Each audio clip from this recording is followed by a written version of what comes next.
So we will not go into the classifications of CRISPR. So we for our applications, there are different kinds of Cas proteins are available. So primarily, if you are having multi-subunit effector complex, if you know about restriction enzymes, so there are, it's also belongs to mainly two groups, type 1 and type 2. So the type 1 has multi-subunit, and also the recognition and the cleaving is entirely different from that of the type 2. So the type 2 restriction enzyme restricts at the place of recognition, place or adjacent. Okay. So this is Cas9 also, it is a restriction enzyme which is non-specific, but the specificity is provided by the CRISPR RNA that we provide along with the construct. So we have different Cas9s, Cas groups. One is the Cas3 type 1 group, which is now becoming a very, very important tool for genome editing. Then we have from type 3 Cas10. Then in type 4, we have CSF1. And type 2, we have the very prominent and the most efficient one is a Cas9. So we have varieties of Cas9 from different bacteria. So including the phytoplasma also encodes CRISPR. So we will not talk about the CRISPR biology of the phytoplasma in this presentation. Then we have the type 5, which is a CPF1, that is previously called the C2C2. So this has a very unique property of making a staggered cut as kind of a blunted cut. So there is a practical significance of having a staggered cut and it also having a blunted cut. Okay. So then we have a type 6. Then Cas13. Cas13 is a RNA targeting Cas protein. So now it is popularly used for both for diagnosis, which is going to be very important for the phytoplasma diagnosis. So we have very inconsistent results coming out of RT-PCR, as many of your previous presentation said. So the Cas13 based detection system, even if a single molecule can be detected, so this based on which it has been originally developed by Feng Zhang, again from the Broad Institute in MIT. He has shown that RNA editing, so we can also edit RNA, that is mRNA, and also we can have a diagnosis developed based on the Cas13. So this is the picture we shows the CPF1, that is a C2C2, compared to the Cas9, which develops a double-stranded break. So it gives a staggered cut. Okay. So staggered cut can be used for homology-dependent repair very well.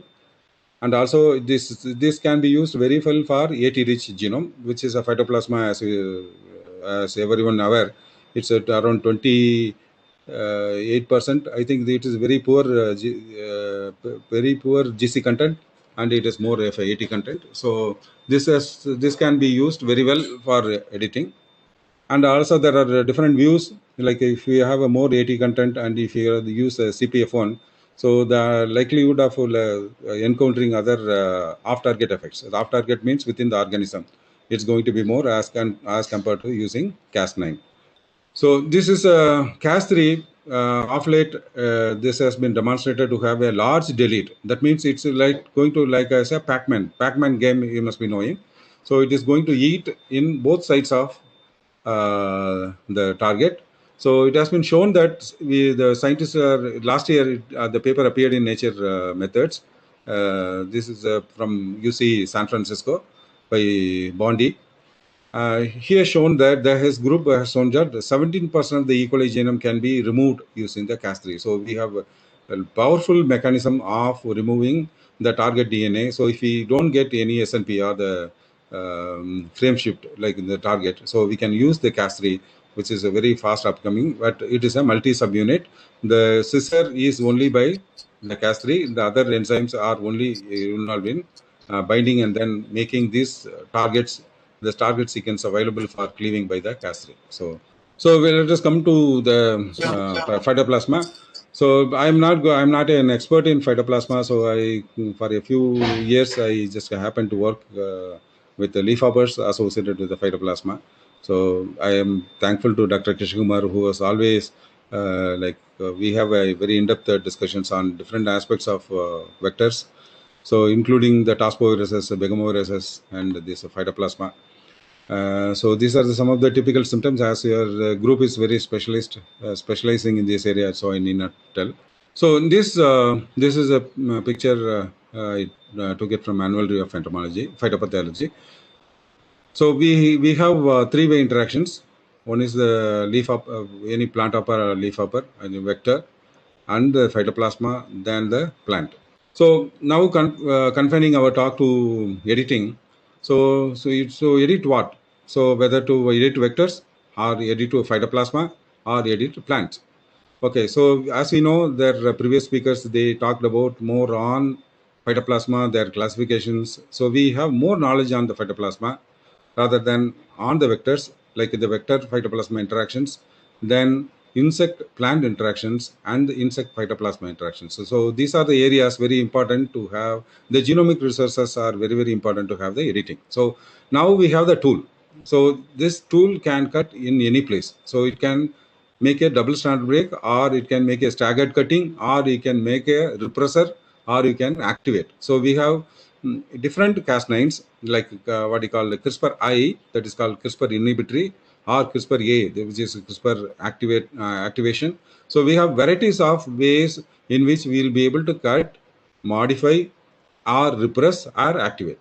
Okay, so what we need is what is requiring is the deficiency is the biology and the biological interactions and the genomic knowledge on these interactions. So for example, in case of vectors, still we are not sure. So we'll go to the, so before going to the vectors, so this CRISPR-Cas9 right now, it has been working very intensively, being worked very intensively for the pest management. So this is a paper from University of Adelaide, which showed that CRISPR-Cas9 mediated mutagenesis of white eye gene in the Bacteroceras trione.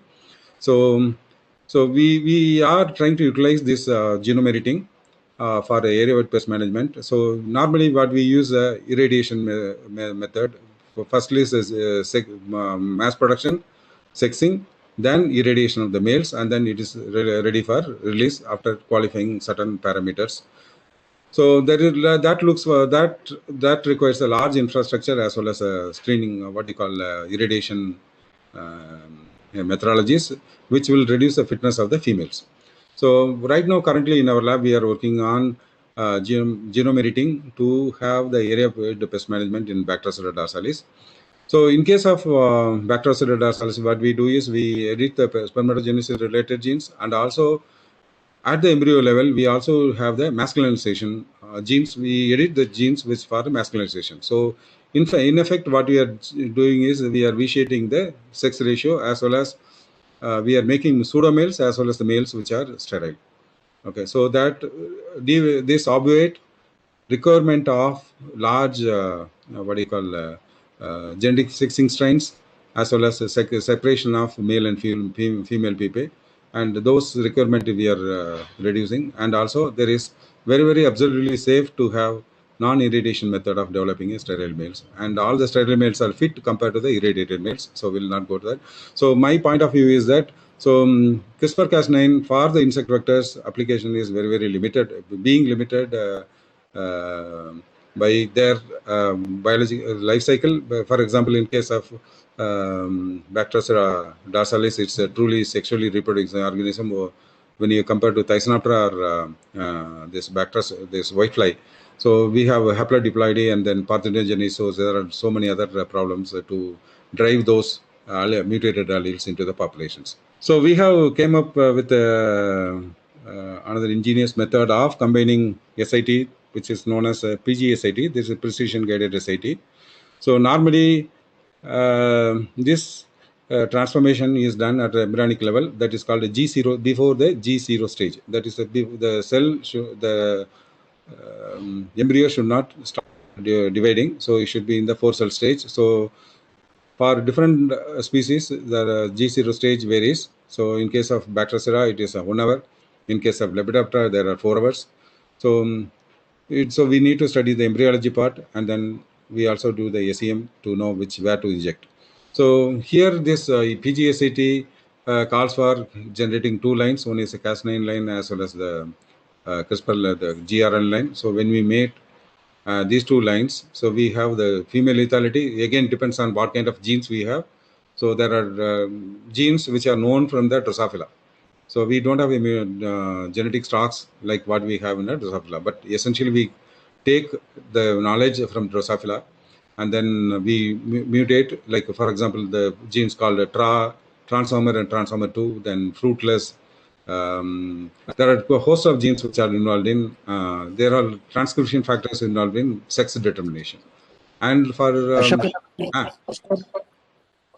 next slide, please. go a little faster. Okay, next slide, please.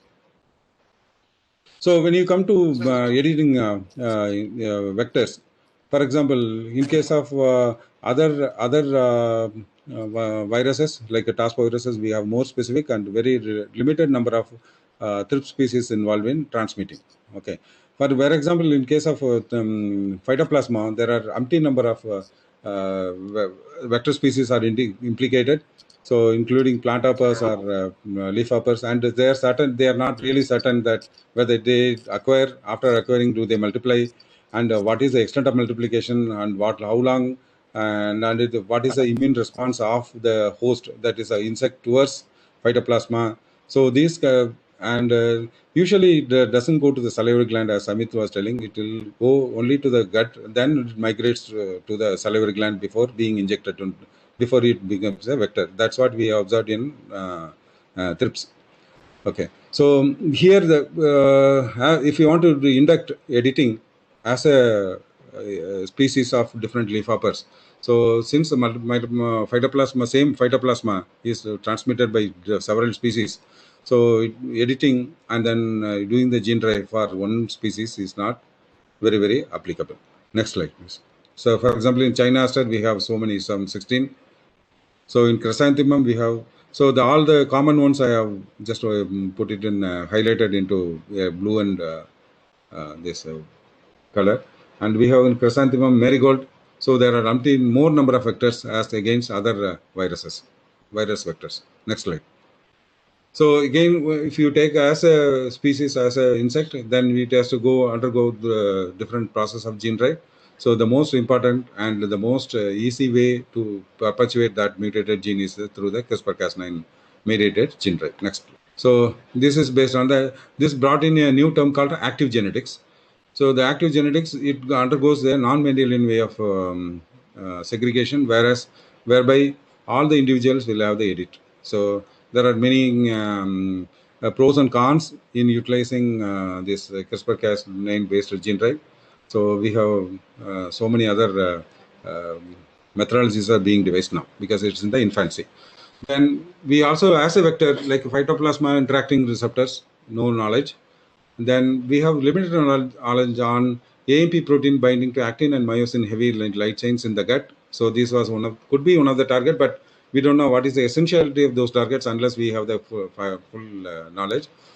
Then in case of phytoplasma effectors, the ones which are elicitors, toxins, phytopheromone analogs, phytohormone analogs, then cell degrading enzymes. So these are the ones I think Dr. Suman Lukampal already elucidated some of the functions. So this could be one of the targets, but it is not final. So in case of plants, so we have TCP, then cyclodia, and the proliferating cell factors 1 and 2.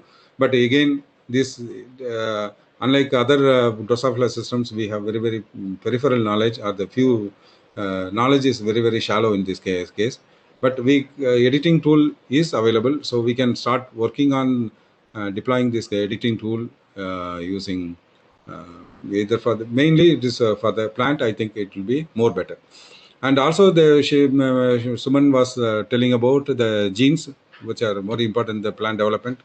So we have recently worked on CRISPR-Cas9 mediated genome editing for partivirus resistance, whereas we have targeted eukaryotic initiation factor 4. Okay, so the eukaryotic initiation factor 4, as she was telling, it is also very important for the development. But when you look at the number of isoforms available in that, and then the relative roles in the plant development, we have one isoform which is EIF4 and ISO. They are not really involved in plant development, but they are involved. They are more dedicated to the virus binding and then further translocation. So we could edit those eukaryotic initiation factor 4 and then ISO, and then we could get the complete resistance. Okay. So likewise, if the effectors and then their interactive proteins are more or the genes are more, we need to find out which is the allosteric or very, very key important genes. So that can be edited. So it is definitely, it is possible to find the target and then do impart the resistance to phytoplasma by looking at the real molecular aspects. So it's not that always we need to develop a transgenics for CRISPR mediated editing. So depending on the requirement, we can develop a transgenics by developing a DNA only method, or if we can also do the transgene method using RNA, or more easily and more DNA free editing is through RNP, that is RNA and protein. That is we have the CRISPR RNA. Yeah, I'm just closing. And we have other improvements in editing using hybrid approaches. Like we have a different, as I told you, this C2C2 and Cas9. So we can combine this as a single construct, and then we can do different edit for different purposes. So we'll not, because time is not sufficient to like elucidate. Then we can also use RNA editing for using Cas13. So this has been used very well in imparting viral resistance. It depends on what is the nucleotide. And also we have other advancements like a base editor, again developed by David Liu. So this is an excellent contribution by David Liu. So we can, all the drawbacks of double-stranded break is removed by primary editor. So whereby we can dictate what kind of mutations. And unlike here, in double-stranded break, we have this is repaired by MMR, that is mismatch repair. So it is not going to develop much mutations, but we can have a very precise mutation. Then we have recently the Cas proteins in 2020. It has been identified even from phages itself. That is to do away competition between other invading phages at the same time. So the advantage with the Cas from the phages is that even that is 1/5 or 1/5 of the size of the original Cas9 from the bacteria. So the packaging of this Cas9 is very easy. Okay, so using the CRISPR-Cas9, we can also do the editing for the secondary metabolites, which helps in long distance identification of the host plants. Like terpene synthesis is one of the key enzymes, which has a versatility to produce multiple substrates, using multiple substrates to produce array of secondary metabolites.